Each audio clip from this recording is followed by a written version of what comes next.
Bonjour à tous. Bienvenue dans cette table ronde donc sur l'articulation entre mission et CSRD, deux outils à la fois différents et complémentaires au service de la transformation durable de l'économie, un sujet que je suis depuis longtemps en tant que journaliste spécialisée sur ces questions. Alors pourquoi rapprocher ces deux outils? À première vue, il y a pas mal de différences. La mission, elle est volontaire quand la CSRD s'impose aux sociétés concernées. On n'est pas sur les mêmes temporalités. Caroline l'a dit, nous sommes dans une phase encore exploratoire pour la CSRD, quand les premières sociétés à mission, elles, vont bientôt fêter leurs 5 ans. On peut aussi se dire que les sociétés ne sont pas les mêmes, puisque la CSRD, du moins dans ses premières années, va plutôt concerner les grandes entreprises, quand les sociétés à mission sont plutôt des PME. Oui, mais si vous avez bien lu le baromètre des entreprises à mission et écouté les interventions de ce matin, vous savez que les ETI et les grandes entreprises sont en fait un peu surreprésentées par rapport au tissu économique français dans les sociétés à mission. Et puis surtout, vous savez qu'in fine, toutes les sociétés françaises vont être concernées en cascade par la réglementation. Alors oui, il est important de faire le point sur ces deux outils pour dégager leurs points de convergence, mais aussi les points de vigilance à garder en tête pour faire de ces outils vraiment un outil au service de la transformation durable des entreprises et pour les aider à relever ces défis nombreux du XXIe siècle. Alors effectivement, pour en parler, deux personnes qui ont travaillé dessus pendant un groupe de travail, et puis vous, Adrienne, aussi, qui travaillez au quotidien sur ces deux sujets. Donc merci à Anne-France Bonnet, merci à Adrienne Aurel-Page de participer à cette table ronde. Alors on va commencer tout de suite par le vif du sujet. Anne-France Bonnet, vous avez, avec la communauté des entreprises à mission, voulu créer un groupe de travail spécifique sur ces deux outils. Pourquoi? Dans quel but? Alors, bonjour à toutes et à tous. Alors, en toute humilité, vous savez, à la communauté, on aime beaucoup travailler ensemble, beaucoup débattre. On a en plus des chercheurs parmi nous, donc ça prend un certain temps. On en est au démarrage. Donc, effectivement, Adrienne, qui est à côté de moi, a commencé et a échangé avec nous sur ces sujets. On voulait en profiter. Enfin, déjà, une raison. Pourquoi le sujet nous intéresse? On aurait pu se dire, en effet, on n'a que 144 sociétés à mission éligibles aujourd'hui. Et 1456 sociétés à mission qui sont dans la catégorie TPE-PME, qui, elles, ne sont pas éligibles, mais qui le seront, comme le disait Béatrice, en cascade, par effet rebond, qui seront concernées très certainement à partir de 25-26, parce que leurs donneurs d'ordre seront éligibles, eux. Donc 144 sociétés à mission éligibles, c'est pas rien. J'en profite d'ailleurs pour vous rappeler qu'on voit bien que les sociétés à mission, finalement, sont surreprésentées côté grandes entreprises ETI. Alors, nous, qu'est-ce qu'on a voulu commencer, je le rappelle, à explorer? Le premier point, sur les 144 sociétés à mission éligibles, ce qu'on souhaitait comprendre en échangeant avec les uns et les autres, je vais en profiter pour vous dire avec qui on a échangé d'ailleurs. Voilà, donc on a échangé avec 6 sociétés à mission. Donc vous avez bien vu, enfin vous le voyez sur cette liste des 6 sociétés, qu'elles sont clairement dans le groupe grande entreprise ETI. On voulait comprendre, dans le démarrage de leur exercice, comment elles considéraient la CSRD. Est-ce que pour elles, il s'agissait d'un doublon? Est-ce que l'exercice est un exercice de prolongement? Est-ce que c'est un effet d'aubaine pour continuer à accélérer? Ou est-ce que c'est plus simplement et basiquement un sujet d'exemplarité? On est société à mission, on se conforme. Vous le verrez, c'est un peu tout ça, sauf évidemment le doublon, parce que je rappelle, on n'est pas du tout sur les mêmes sujets. Je vous rappelle également qu'on a eu bien sûr l'éclairage plutôt des labellisateurs et des institutionnels, bien sûr, et puis des membres de la SEM qui se mettent au travail. Alors peut-être, Béatrice, si tu me le permets. Oui, je voulais peut-être juste poser la question avant à Adrienne. Pourquoi la Banque Postale estimait aussi important de participer à ce groupe de travail? Oui, déjà, bonjour à toutes et à tous. Comme le disait Anne-France, en France, on a introduit du coup ce statut de société à mission avec maintenant la réglementation européenne CSRD qui y arrive. Donc, comment articuler ces deux objets c'est vraiment un sujet d'innovation, de discussion, de partage de bonnes pratiques. Nous, en tant qu'entreprise à mission, un de nos objectifs est justement l'exemplarité au sein de nos secteurs, le partage des bonnes pratiques, et donc ça nous semblait clé de participer à cette réflexion. Ok, donc qu'est-ce que vous en avez retenu de ce groupe de travail spécifiquement? Peut-être avant de vous en donner les enseignements clés dont on débattra autour des 4 sujets qu'on a identifiés ensemble, ce qu'il faut bien voir, c'est que les deux objets, s'ils ont la même finalité quelque part, parce qu'on a bien 2 dispositifs pour conduire les transitions, le cap est le même, les 2 objets ne sont pas du tout de même nature. Et pour ceux qui sont là depuis ce matin ou même depuis l'heure du déjeuner, je pense que vous l'avez tous bien compris, on ne parle pas du tout de la même chose. Donc d'un côté, on a un cadre juridique volontaire qui consacre une certaine forme d'engagement, qui projette l'activité sur le temps long, et puis l'élément clé, c'est donc la gouvernance, c'est-à-dire au-delà de la mission qui souvent a été construite en collectif à travers un voyage d'introspection, de projection, et qui fait émerger d'ailleurs le sujet de la matérialité, il y a cette gouvernance qui existe et donc cette trajectoire au long cours, etc. Quand on parle de la CSRD, qui est là un dispositif européen, on est sur un dispositif de reporting obligatoire qui est extrêmement fort parce qu'il y a des faits nouveaux majeurs. On ne va pas revenir, on n'est pas là pour faire un cours sur la CSRD, mais les faits nouveaux majeurs, c'est la double matérialité, c'est les politiques, c'est le rapport de durabilité, c'est la chaîne de valeur, voilà. Mais néanmoins, il s'agit de reporting et on n'a pas d'élément de gouvernance. Et un dernier point, pour bien qu'on soit tous alignés, et là à nouveau je ne fais que répéter ce qui s'est dit et redit depuis ce matin, en fait une société à mission est une société qui se regarde en verticalité. Elle a en ligne de mire sa mission, qu'elle a mis un certain temps à définir, donc sa raison d'être et ses objectifs statutaires qui sont un drive, qui sont une boussole, une grille de lecture, et très clairement, la stratégie et les opérations, en fait, on les regarde comme ça. Donc, donc, ça va vous éclairer en fait les propos d'Adrienne. Quand des sociétés à mission abordent la CSRD, elles l'abordent avec cette dimension de verticalité, avec une mission qui donne du sens. Et d'ailleurs, tu le rappelais Hélène ce matin, c'est une chance pour les sociétés à mission parce qu'au moins elles donnent du sens à l'exercice de la CSRD, qui est un exercice majeur pour faire avancer tout le monde. Mais comme je suis très bavarde, je vais m'arrêter. Et dans les enseignements majeurs, et après on reviendra sur le détail, rien ne vous étonnera, les sociétés à mission ne considèrent pas ça comme étant un doublon, pas du tout, mais elles considèrent les 3 éléments. C'est un prolongement, c'est un enjeu d'exemplarité pour nous, sociétés à mission, et c'est une aubaine pour accélérer, parce que vous l'avez tous compris aussi, avec la CSRD, la finance rentre dans la boucle, et ça permet de faire monter le niveau de tout le monde. Je ferme juste un sujet sur les TPE-PME, parce que là, on va plutôt s'axer GE-ETI. Les TPE-PME, c'est un vrai sujet pour la SEM, pour la communauté. Donc, on va continuer le groupe de travail pour voir comment accompagner ces TPE-PME à simplifier ces couches de KPI. Vous savez combien il y a de data points dans la CSRD, ça donne un peu le vertige, même si tous ne sont pas obligatoires. Donc, comment une société à mission PME peut aborder avec sérénité l'exercice de la CSRD, mais ça sera un autre sujet. On y reviendra effectivement tout à l'heure.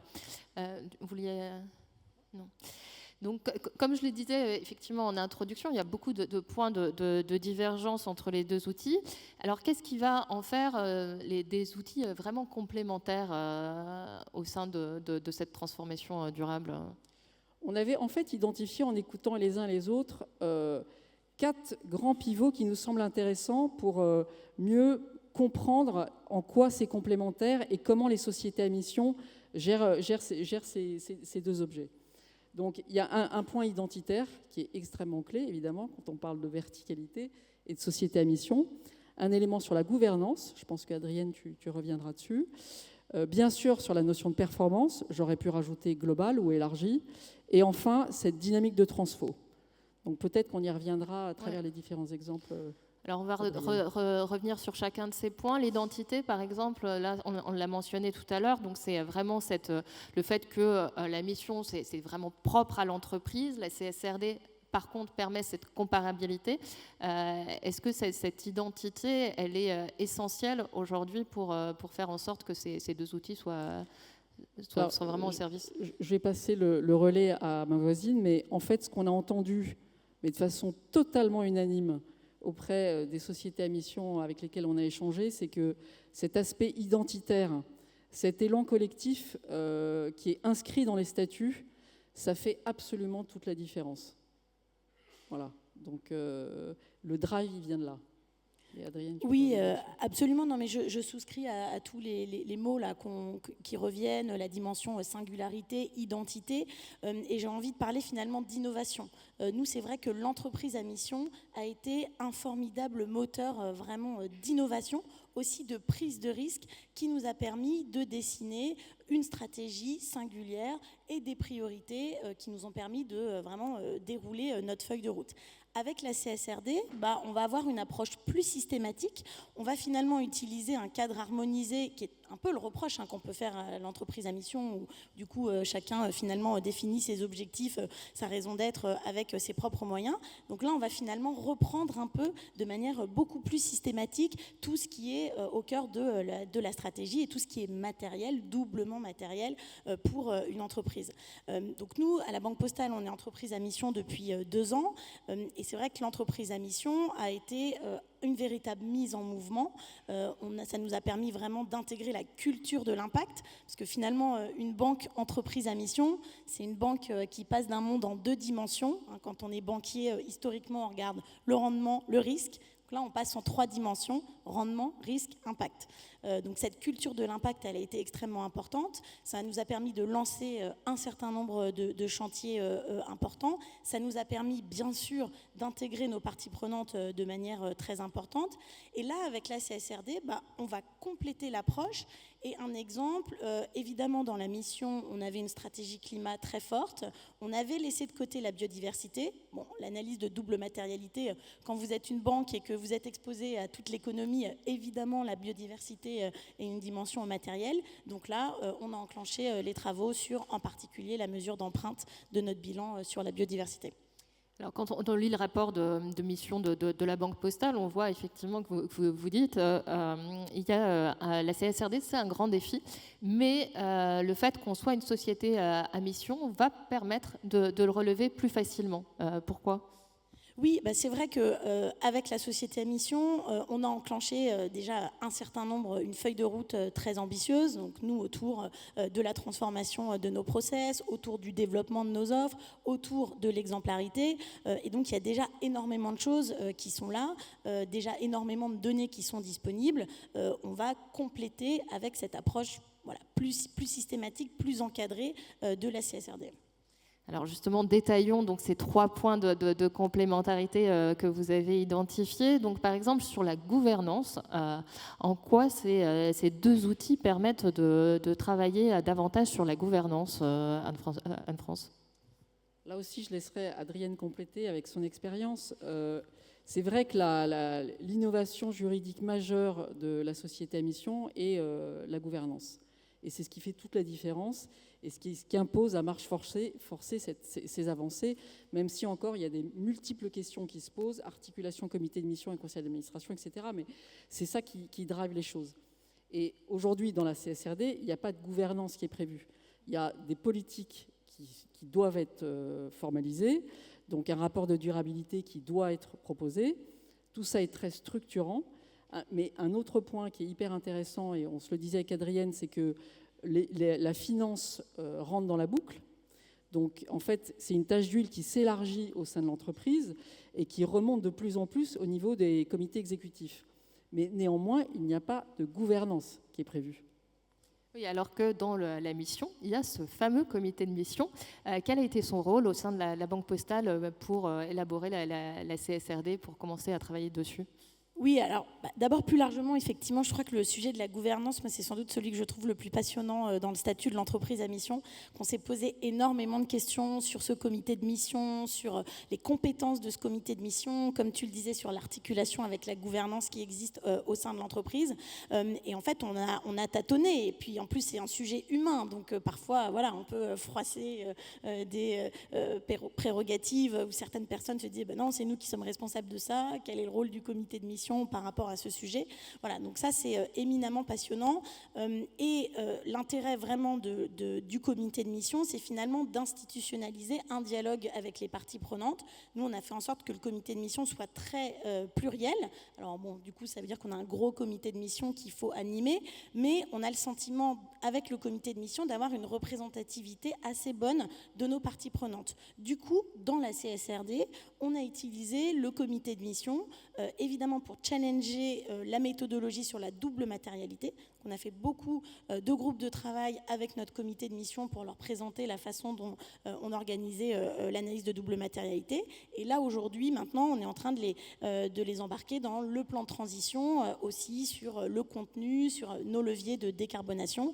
Et donc voilà, on utilise vraiment le comité de mission qui est monté en compétences aussi sur le secteur bancaire, qui est un secteur qui est compliqué. Tous ne venaient pas de l'industrie bancaire. Donc on utilise aujourd'hui cette compétence gagnée au sein des 2 années de la société à mission pour la CSRD. C'est d'ailleurs une très bonne pratique qu'on n'entend pas souvent, d'embarquer le comité de mission dans toute cette réflexion CSRD plutôt que de lui donner les résultats finaux. Oui, alors vous pourrez peut-être réagir tout à l'heure s'il y a d'autres personnes qui l'ont fait ou qui souhaitent le faire. On vous donnera la parole tout à l'heure. Alors, deuxième point de convergence, c'était la question de la performance. Alors là-dessus, comment est-ce que les deux outils peuvent aider à mieux travailler sur une performance globale, j'imagine, plutôt?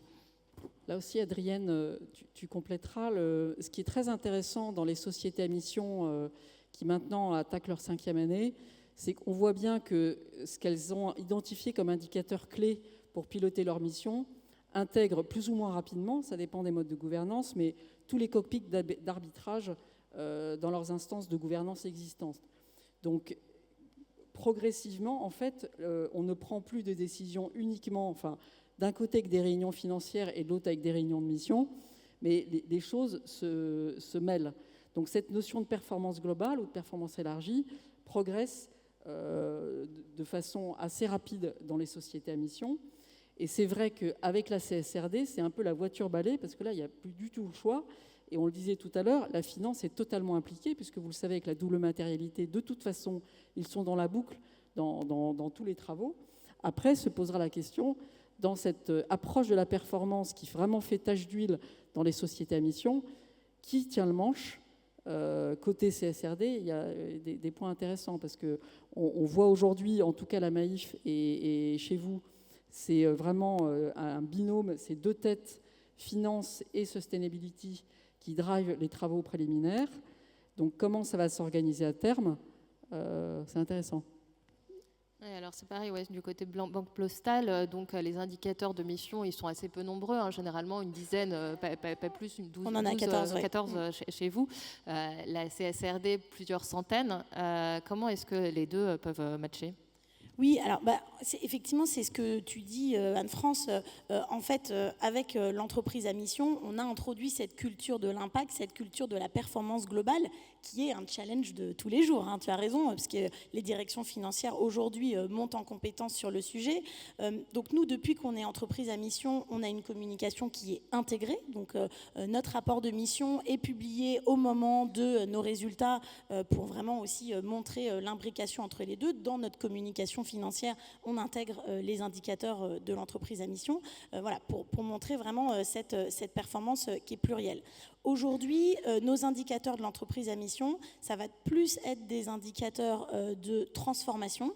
On a par exemple un indicateur sur le pourcentage de collaborateurs, le pourcentage de critères extra-financiers dans la rémunération de nos collaborateurs, qu'on étend aussi à l'ensemble de nos filiales. on a le pourcentage de notre bilan qui est couvert par un score d'impact. Donc on est plus sur des logiques vraiment là de transformation. Avec la CSRD, on va aller beaucoup plus sur des KPI d'impact et in fine, voilà, passer d'une logique plutôt de moyens à une logique vraiment de résultats. Mais comme tu disais, c'est aussi vraiment une acculturation en particulier de la finance. Vous voyez, quand on est banquier, quand on parle par exemple ressources rares, c'est quoi une ressource rare chez un banquier? C'est son capital, puisque c'est son capital qui lui permet derrière de faire du crédit, de prêter à l'économie et donc de générer du résultat. Donc on essaye d'introduire le fait que dans les ressources rares, il y a aussi le carbone. Et donc la notion finalement de pilotage de budget carbone qui devient une ressource rare qu'il faut piloter au même titre que des fonds propres. Voilà. Et donc ça, c'est typiquement une acculturation qui met du temps et que la CSRD accélère très clairement. C'est même une petite révolution, je dirais. Alors, dernier point. Peut-être, Béatrice, pour rebondir aussi, quand on parle des myriades d'indicateurs de la CSRD, la mission est un outil extraordinaire justement pour prioriser et mettre dans un cockpit clé ceux qui sont vraiment importants. Donc, en réalité, les sociétés à mission qui se lancent dans l'exercice CSRD ne vont pas forcément réellement changer leur cockpit d'indicateurs. Hein. Oui, tu as raison. Là, il y a un vrai travail d'urbanisation. Alors après, là, on rentre dans des logiques très opérationnelles, hein, parce que nous, on a donc 14 indicateurs d'entreprise à mission. On va sans doute reporter sur à peu près 800 data points. Donc oui, nos tableaux de performance globale vont être enrichis quand même d'un certain nombre d'indicateurs d'impact, mais clairement, la stratégie de la société à mission va nous aider à les prioriser. Ouais. Donc ça fait gagner un peu de temps quand même, voire beaucoup de temps sur la priorisation, sur la question de la matérialité. Oui, et la montée en compétence des équipes et la compréhension, parce que en fait, des indicateurs, ça sert à décider. Hein, ça sert pas. Le reporting sert à ça. Hein. Et on en vient justement à la question de la transformation, puisque c'est bien l'objectif de ces deux outils. Hein. Effectivement, ce n'est pas simplement de reporter sur ces centaines de data points, c'est vraiment de transformer in fine l'entreprise. Donc là, comment est-ce que vous avez travaillé aussi pour faire en sorte que ces deux outils convergent vers cette transformation ? Oui, alors la transformation, c'est un mot, c'est quelque chose qui est extrêmement complexe et que nous, d'abord, on aborde vraiment avec beaucoup d'humilité parce que voilà, on est sur des sujets qui sont complexes, sur des méthodologies qui sont en train de se former. Donc, avec l'entreprise à mission, on n'a pas répondu à toutes les questions. On a un certain nombre d'indicateurs avec des objectifs qui sont ambitieux et on sait que voilà, nos plans d'action vont être aussi difficiles à atteindre. La CSRD complexifie encore plus, bien sûr, le champ des possibles et de notre action. Donc voilà, on va rester extrêmement humble. On aborde aussi la transformation avec beaucoup de rigueur. C'est clairement aussi ce que l'entreprise à mission nous a apporté, avec d'abord ce regard des parties prenantes, avec surtout ce regard de l'OTI.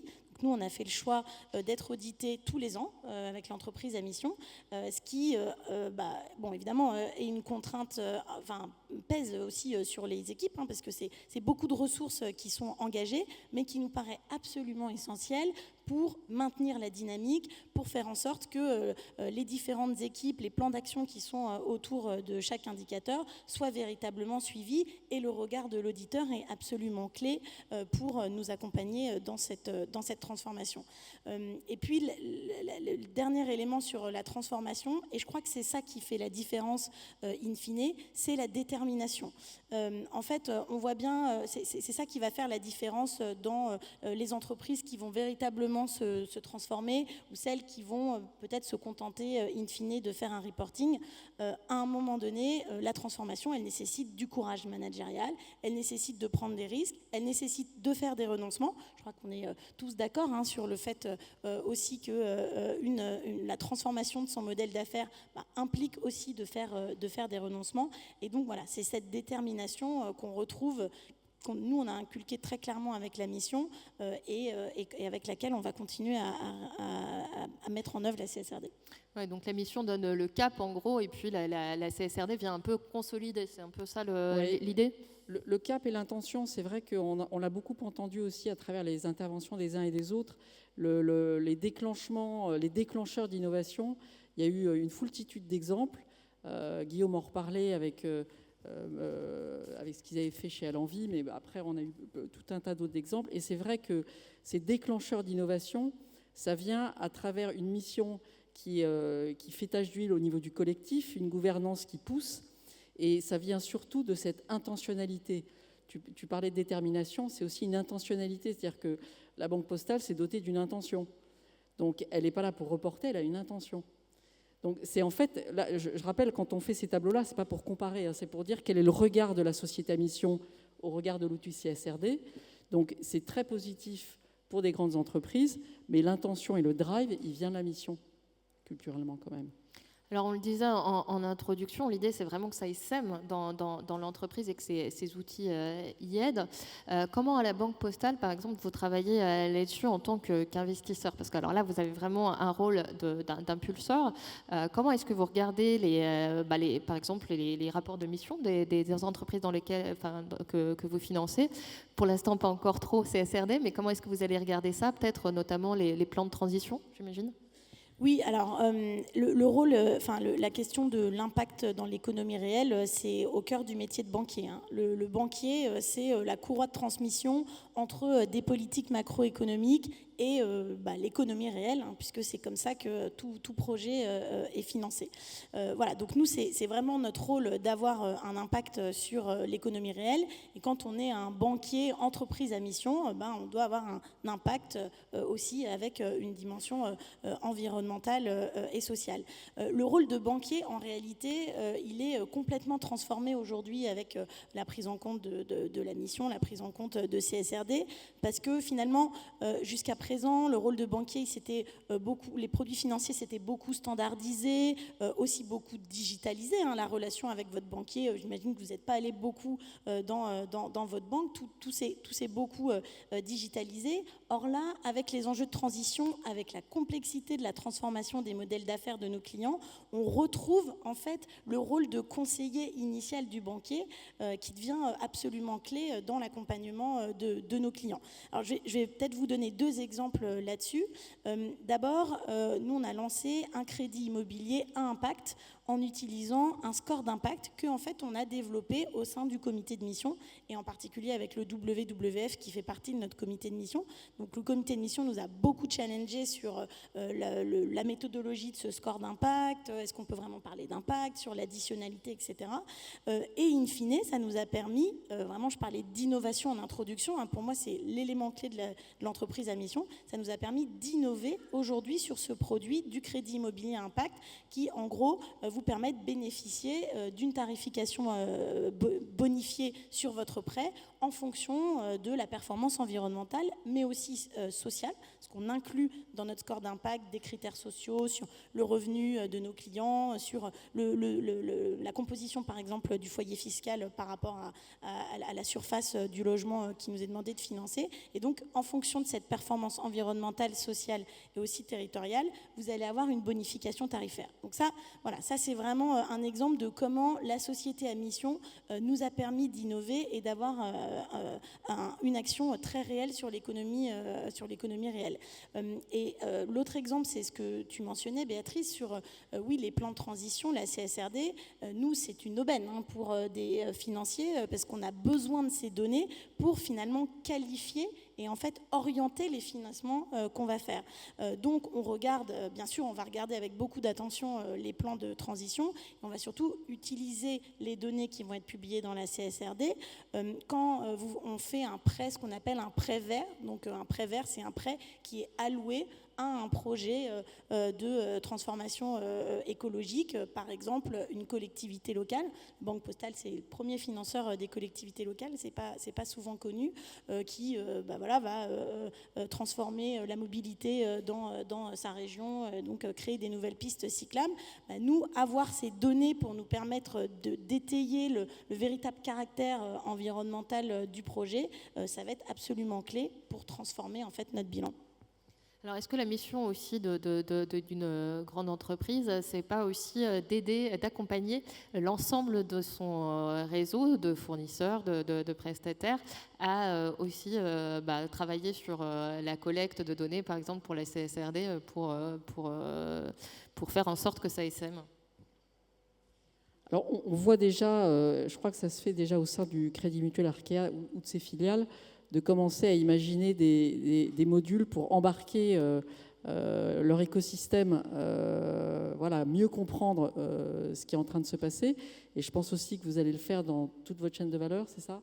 Oui, bien sûr, et aussi ça permet, c'est comme ça aussi que les PME vont être embarquées finalement dans la CSRD, parce que en réalité les informations de performance environnementale et sociale des grandes entreprises, elles en ont besoin au sein de toute leur chaîne de valeur, et donc voilà, c'est ça qui va permettre aussi d'engendrer globalement un mouvement plus large sur la transformation sectorielle. Et elles doivent être accompagnées parce que c'est vrai qu'elles n'ont pas forcément les ressources pour le faire. Il y a des filières, d'ailleurs, c'est intéressant, qui travaillent en mode collectif pour identifier, travailler les doubles matérialités en collectif, pour que les PME ou les ETI de la filière puissent bénéficier en fait de ce regard entre pairs et travailler à minima la matérialité d'impact ensemble. Alors, dernière question avant de passer à la parole à la salle sur les points de vigilance. Est-ce que vous aviez identifié des points de vigilance pour faire en sorte que ces deux outils soient réellement au service de cette transformation ? Vous avez mentionné tout à l'heure, toutes les deux, je crois, la question de la direction financière. Par exemple, est-ce qu'il n'y a pas un risque qu'elle prenne le pas sur la direction RSE, par exemple, sur ces sujets-là ? Est-ce qu'il y a pas un risque d'être noyé aussi sous ces indicateurs ? Qu'est-ce que vous avez identifié comme point de vigilance ? Alors, au risque de me répéter, c'est vrai que les sociétés à mission ont la chance d'avoir leur boussole qui aide à prioriser, à donner le sens. Donc, il y a peut-être moins de risques qu'ailleurs, mais souvent, tu le dis, Adrienne, trop de reporting paralyse et tue l'action. Donc là, c'est un vrai risque de se noyer dans ces 1232 data points. Bon, donc que 20% sont obligatoires, mais c'est un vrai risque. Mais on pense que les sociétés à mission ont une chance, c'est justement d'arriver à extraire ce qui compte peut-être plus vite. Oui, alors je crois que la question de la direction financière, elle est intéressante parce qu'il y a un impact organisationnel. Je crois que le sujet, il n'est pas tellement finalement quelle direction va préexister. Alors on sait bien quand on travaille sur un sujet systémique et qui doit être infusé dans toute l'organisation, comme on est dans une direction développement durable, que notre objectif en fait c'est de disparaître. Donc moi je trouve ça une très bonne chose que les directions financières intègrent ce sujet avec en plus la rigueur, avec aussi les outils qui sont les leurs. Le sujet, c'est de s'assurer que des directions financières ont aussi la vision stratégique. Voilà, et souvent d'ailleurs la stratégie est au sein des directions financières. Donc voilà, le seul point de vigilance, il est là-dessus, de s'assurer que la dimension innovation, opportunité, que d'ailleurs la CSRD met très clairement en avant, qui est liée à la transformation d'un modèle d'affaires, soit bien portée, quelle que soit la direction. Je dirais sinon j'aurais un autre point de vigilance, mais qui est plus largement, je trouve, dans le débat qu'on voit aujourd'hui sur cette notion en fait de performance globale, où on a l'impression, on peut avoir un petit retour en arrière aussi avec le contexte anglo-saxon qui est très compliqué sur la notion d'intégration ESG, de transformation des modèles d'affaires et les investisseurs qui se retirent de plus en plus de cette notion-là. Je crois qu'il faut rappeler que la performance globale, elle est là, in fine, pour garantir la durabilité, la pérennité de l'entreprise d'un point de vue économique. C'est qu'en fait, on élargisse finalement cette notion de performance, mais on est bien là pour continuer à exister. Moi, mon rôle, j'estime que c'est de protéger le bilan de la banque et de faire en sorte que la banque n'ait pas dans son bilan des actifs qui ne vont plus avoir de valeur parce que c'est des plateformes pétrolières qui, dans quelques années, ne vont plus exister, ou des infrastructures autoroutières qui vont plus générer de revenus, qui vont du coup générer un risque de crédit et derrière un risque financier considérable. Donc le point d'attention, c'est bien se rappeler que la performance globale, c'est finalement une performance plurielle, mais surtout enrichie et d'ailleurs plus riche de sens. C'est là que la mission peut vraiment donner ce cap à l'ensemble de l'entreprise, un cap stratégique. Alors, j'avais promis que je passerais la parole à la salle. Je crois qu'un micro va pouvoir passer. Voilà. Est-ce qu'il y a des questions ? Oui, oui. Alors, dans le fond, monsieur... Je ne vois pas bien. Oui. Personne. Ouais. Allez, vas-y. Bonjour, merci de nous laisser la parole. J'ai une question qui me taraude. Alors, Ingrid... Peut-être juste vous présenter brièvement. Oui, Ingrid Berthet, je dirige une petite agence de com de 20 personnes à Nantes, entreprise à mission depuis 2020. J'ai une question qui me taraude parce que là, je vois bien la complémentarité entre les deux, partant du principe que la mission et ce qui va ressortir de la double matérialité sont cohérents. Je m'interroge, j'ai une intuition, mais je ne sais pas si elle est juste, pour les entreprises qui n'auraient pas encore formulé leur mission ou qui l'auraient déjà fait. Est-ce que, logiquement, ce qui va ressortir comme étant doublement important pour l'entreprise ne devrait pas être très en lien avec la mission ou l'inverse? Et que faire si une mission a été rédigée avec une intuition, toute une démarche collaborative, etc., mais qu'on s'aperçoit qu'elle a atterri assez loin de ce qui ressort comme étant doublement important dans le cadre des travaux de CSRD? Je ne sais pas si je suis claire. Très clair, c'est une très bonne question. C'est une très bonne question. Alors, moi, je vais vous donner un point de vue peut-être théorique. Adrienne, tu reprendras. C'est une très bonne question et hyper légitime. Si on prend le cas d'une société à mission qui a fait le job, donc qui a passé du temps, qui a fait son voyage introspectif, projectif, qui a pris en compte les limites planétaires, il y a assez peu de cas pour que sa raison d'être qui lui appartienne ne soit pas assise sur des objectifs statutaires qui, forcément, sont extrêmement congruents avec ces enjeux doublement matériels. Donc, il peut bien sûr avoir des cas où, quand on fait l'exercice de la double matérialité, on se rend compte d'un énorme trou dans la raquette. J'en connais pas encore, hein, mais ça va être intéressant de voir ça. Et après, charge à la société à mission en question de se questionner avec son comité, avec son collectif, de revoir ses objectifs statutaires et de changer ses statuts. Mais à ce stade, en tout cas dans les 6 qu'on a interrogés, ça vient reconforter pour la 100e fois le corpus statutaire dont elles se sont dotées. Hein. Ça n'a rien changé. Donc, mais c'est une très bonne question. Et l'autre point, après Adrienne, hein, je te laisserai rebondir, mais je pense qu'il y a un truc très important, le piège dans lequel il ne faudrait pas tomber. C'est pas en faisant un exercice de double mat que vos objectifs statutaires vont sortir. C'est en vous posant la question de qui vous êtes et de comment faire pour le rester. La façon dont on se pose la question n'est pas la même. Donc après, c'est congruent, mais il y aura peut-être d'un côté des objectifs d'innovation que jamais la double matérialité vous donnera et qui sont pourtant extrêmement importants pour le projet du collectif. Voilà. Oui, non, je te rejoins, Anne-France. Je crois que effectivement, quand on travaille sur les objectifs, c'est vraiment important. La clé, c'est d'être au cœur de son modèle d'affaires, de son activité.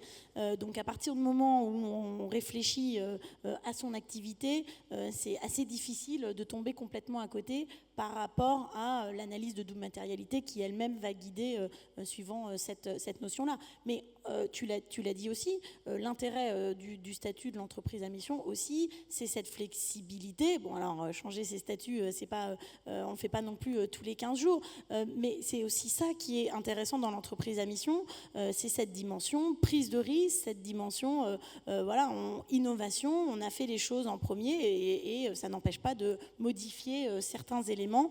Après, modifier totalement le cap, c'est sans doute plus difficile. Est-ce qu'il y a une autre question? On a le temps pour une autre? Non. Ah, si. Juste, y en a 2. Là, c'est bon. Bonjour, moi je m'appelle Anne-Laure, je dirige une société de conseil d'une vingtaine de personnes, basée à Rennes, société à mission également. Et vous avez pas mal parlé du lien entre double matérialité et mission. C'était la question. Vous avez parlé aussi de la chaîne de valeur. Et moi, je m'interroge sur le lien entre le modèle d'affaires et la mission. Parce que dans la CSRD, on demande d'écrire le modèle d'affaires, et je m'interroge si le lien entre les deux, il ne se fait pas de manière très forte, voire pas, même un peu plus forte, entre la mission et le modèle d'affaires. Voilà, je voulais avoir votre sentiment là-dessus, sur le point de jonction. Et je dis ça parce que nous, on va interroger notre comité de mission, non pas sur la matrice de double matérialité, mais sur le modèle d'affaires qu'on modélise dans le cadre de la CSRD. Oui, absolument. Enfin, c'est ce que je disais avant. Pour moi, le modèle d'affaires, il est le début finalement de la réflexion derrière sur les objectifs, en intégrant la dimension partie prenante. Voilà, c'est vraiment comment l'entreprise a son activité au sein de son écosystème, de sa chaîne de valeur, de ses parties prenantes très larges, l'environnement, la planète étant évidemment une des parties prenantes clés. Donc oui, absolument, modèle d'affaires au cœur de la dimension mission. Alors, il y avait juste une dernière question. Oui, peut-être. Il n'y a plus de temps ? Bon, désolé. Merci à tous merci à vous d'avoir expliqué tout ça.